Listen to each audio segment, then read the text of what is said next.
Hao ndio wanakaanga watu wanasema you'll never be governor. You'll never be governor. But this time nasema akisimama mbele tutapita na yeye.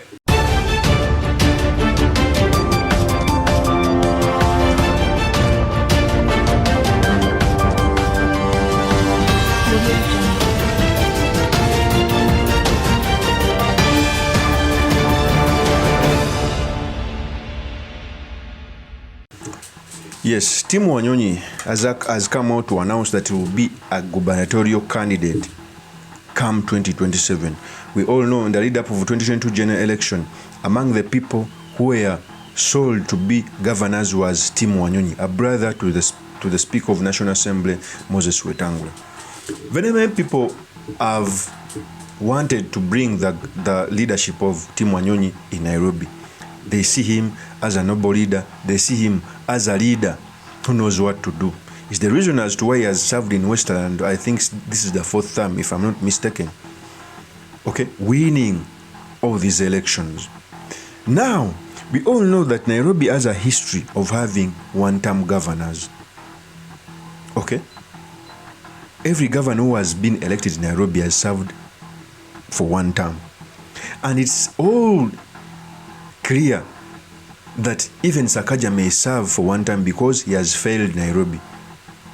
Nairobi has tested leaders, lawyers, leaders from the Senate, leaders from the Parliament, even leaders like Sonko, but Nairobi has failed. SAKAJA has even failed to play politics. We all know that he started fighting the Deputy President Rigathi Gachagua, and we all know that Kikuyus have a lot of stake in Nairobi.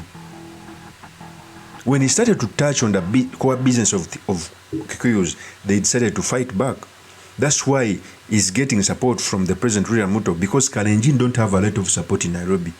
So I think he's going to be a one-time governor. Even in matters of development, you cannot sell a market because those people are the ones who vote in leaders. If you start selling markets, if you start to fight matatus without proper consultation, you'll get a backlash. So in this episode, I've come to talk about the announcement of Tim WANYONYI, what effect it has to other leaders like Babu Wino, but most importantly, the study materials we can learn from the politics of our nation. But before I do this, I want to let you know that if you're new to this channel, please subscribe. If geopolitics and economics is what you want, this should be definitely the right channel for you to subscribe to.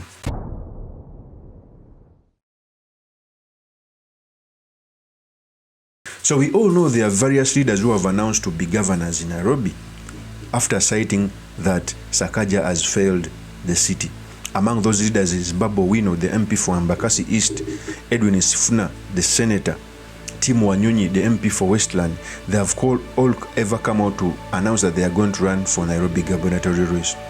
As for one, I would wish a young person like Babu Wino would go to the helm because he has a lot of future in Kenyan politics. He's a fighter. But it seems that Raila Amolo Odinga will not give him a chance. In fact, Raila Amolo Odinga will give a chance to Tim WANYONYI. This is how it works. Okay? Raila Amolo Odinga Babu Wino has been fought in the ODM party, even in the politics of ODM. It's the reason as to why I don't think that he will get a ticket for the gubernatorial race of Nairobi. Before I proceed, let me first give you the tape when Tim WANYONYI was announcing his gubernatorial race. Adui wangu wakubwa ya ODM. Hao ndio wanakaanga watu wanasema you'll never be governor. You'll never be governor. But this time nasema akisimama mbele tutapita na yeye. Si ndio? Lazima, because an idea whose time has come. Nobody can stop it. And again, I cannot put my ambition on hold for too long. I wanted to become last time, wakasema ngoja. This time mtu akuja aseme ngoja na mwambia wacha yako ngoja. Mimi lazima niende huko. So that is Tim WANYONYI. One of the signs that the leader has failed to lead is when he gets a lot of competitors announcing for his seat. It is a sign. In most of the cases, when a leader has performed very well, it's not like very many leaders would come out to announce for that position because they know it is a proper defeat. Even those who would want to run against him would do it undercover until the right time comes. When leaders come out to announce as early as this, it means that SAKAJA has failed. And trust me, Tim Wanyonyi looks a sober leader. He's not into political fights a lot. Okay, he looks welcoming, and even will get sympathy votes of being a person with inabilities. So Gachagua must pull up, Sakaja must pull up his socks. Remember, Sakaja is a lawyer. Nairobi has majority Kikuyus followed by Luos and Luyas. So a gubernatorial race which has a fellow lawyer, it means that that vote will be split. So the decisive vote will be determined by Kikuyus. That's why very many leaders who run for the gubernatorial race of Nairobi have their deputies as Kikuyus. So it means that Tim Wanyonyi is fighting to get the gubernatorial ticket, and I think he will get it because in the leader for 2022 election, even Sakaja came out to support Tim Wanyonyi.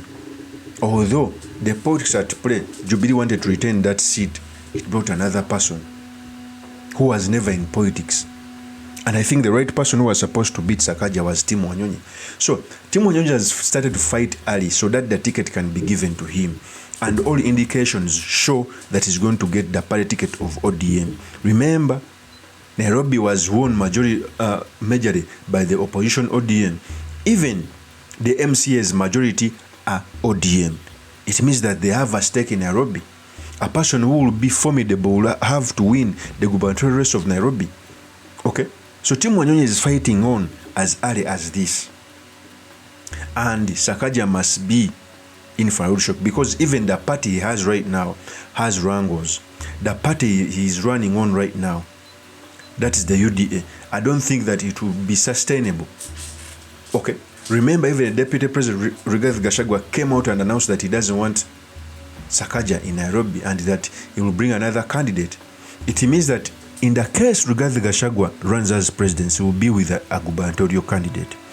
Ruto will be with a gubernatorial candidate. That's the UDA. And Barbara Odinga will be with a gubernatorial candidate. Do you think Sakaja will have a match? Especially when you have a candidate who's not popular in Nairobi, where Kalenjinis are the minority in Nairobi. Okay?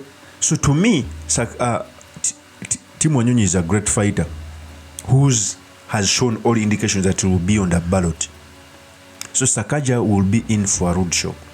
In fact, if I was Sakaja, I wouldn't put myself in the fights with the deputy president to give a chance in case of anything. I work with him because he will be controlling the Kikuyu vote. Trust me. The reasons why Sonko was able to win, Sonko took on the Kamba votes, took on the Kikuyu votes, took on the Kalenjin votes, and he won. Okay? The same to Sakaja. He had a deputy of who is a Kikuyu. So if you come out to fight Gachagua, there are very many chances. Because even when Gachagua went to parliament, he played a video when people are being forced to evacuate to an extent of losing a life. When you were the Nairobi governor, fires have been in Nairobi without you coming in. It means that you lose the gubernatorial race. So for me, I think the competition will be between Tim Wanyonyi and a candidate who will be produced by Gachagua. Of course, that's my opinion. Drop your comments by commenting about this. Thank you very much for listening in. If this is your first time on this YouTube channel, I implore you to subscribe, like, and comment so that I can be motivated to do more of such videos. I'll see you on another one. Peace.